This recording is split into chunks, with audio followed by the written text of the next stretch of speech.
Le parti CNR a appris avec regret la tenue ce 19 novembre 2023 au bar-restaurant Lennox à Gitega d'une réunion illégale organisée à l'insu de ses organes dirigeants par les dits récidivistes dissidents, longtemps suspendus des organes du parti CNR. 2.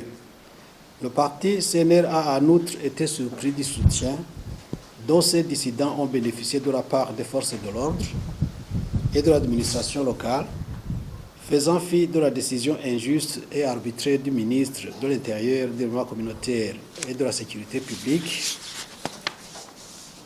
portant mesure de suspension des activités du parti CNR sur tout le territoire national à travers sa lettre numéro 530-3464-CAB-2023 du 2 juin 2023. 3. Le parti CNR s'interroge avec étonnement comment le ministère, ayant l'intérieur dans ses attributions, reconnaît officiellement Honorable Agathon Rwasa comme leader du parti, mais en coulisses autorise les dissidents du même parti la tenue d'une telle activité pourtant interdite pour le leadership du parti CNR. Le parti CNR profite de la présente occasion pour dénoncer pour la énième fois le gouvernement du Burundi par l'entremise du ministre de l'Intérieur, du développement communautaire et de la sécurité publique pour sa politique de 2 poids 2 mesures qu'il applique contre le parti CNR. Malheureusement, cette politique qui viole flagramment la constitution du Burundi et la loi régissant les partis politiques n'apporte rien de bénéfique au pays, sauf à rajouter aux différents problèmes que le gouvernement peine à résoudre, tels que la crise économique, les malversations économiques, la corruption, la confusion entre le parti au pouvoir et l'État, la violation des droits humains, l'opacité dans le domaine des marchés publics, pour ne citer que ceux-là. 5. Le parti CNR a depuis longtemps protesté avec grande énergie contre diverses activités d'immixtion du ministère ayant l'intérieur dans ses attributions et des organes de l'administration centrale et locale dans les affaires internes du parti CNR, en violation flagrante de l'article 80 de la Constitution et de l'article 10 de la loi régissant les partis politiques. Hélas, ce cri d'alarme est délibérément passé sous silence par ces institutions de l'État, préférant uniquement œuvrer pour la décapitation du leadership du parti ainsi que son anéantissement à défaut de son inféodation au parti au pouvoir. 6. Le parti CNR note avec indignation qu'en date du 19 novembre 2023, avec la complicité du ministre de l'Intérieur, une pseudo-réunion des dissidents qui se sont rebellés contre le leadership du parti a été organisée au bar-restaurant Lennox à Gitega. En effet, le ministre a été informé de la tenue de cette pseudo-réunion des dissidents depuis la veille et pendant les premières heures de la matinée du dimanche 19 novembre 2023. Au lieu de s'en tenir à sa décision d'interdiction des activités du parti CNR, il a laissé à ses subalternes locaux, entendez ici l'administration, la police, épaulée par le service national de renseignement, le soin d'encadrer cette soi-disant réunion au cours de laquelle les dissidents ont annoncé, tambour battant, qu'ils avaient l'autorisation du ministre de l'Intérieur, du développement communautaire et de la sécurité publique et qu'ils en voulaient pour preuve la présence policière et des agents d'ISNR sur les lieux. 7.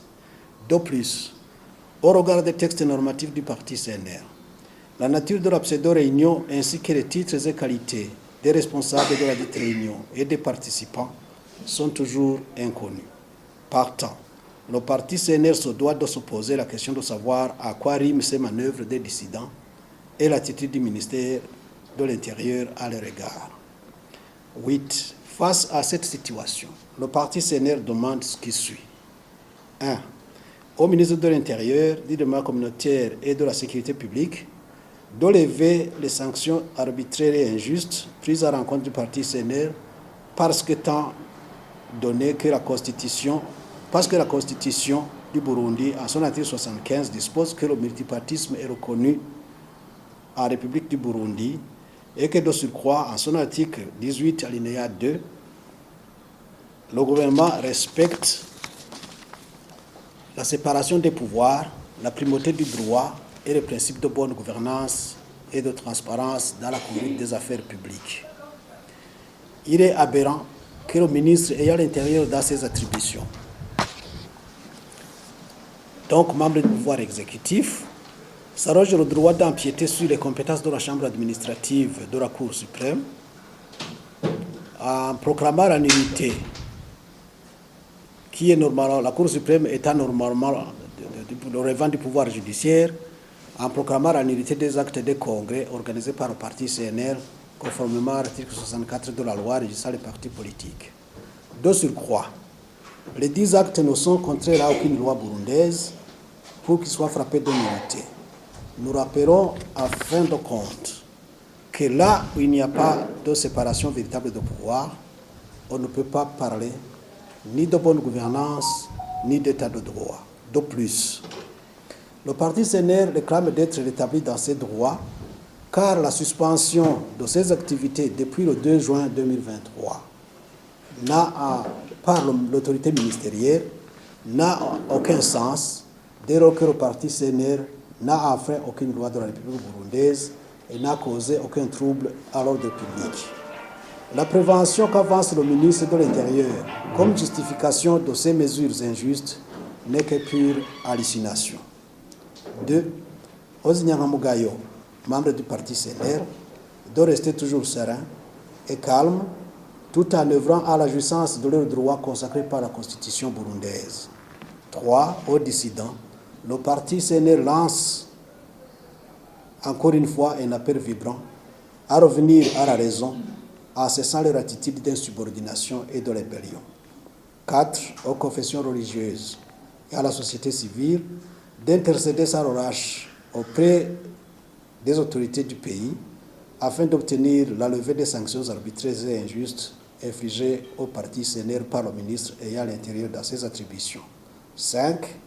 Aux partis politiques de plaider à ce que le pouvoir public cesse de s'immiscer dans les affaires internes des partis politiques et ainsi la démocratie deviendra une réalité.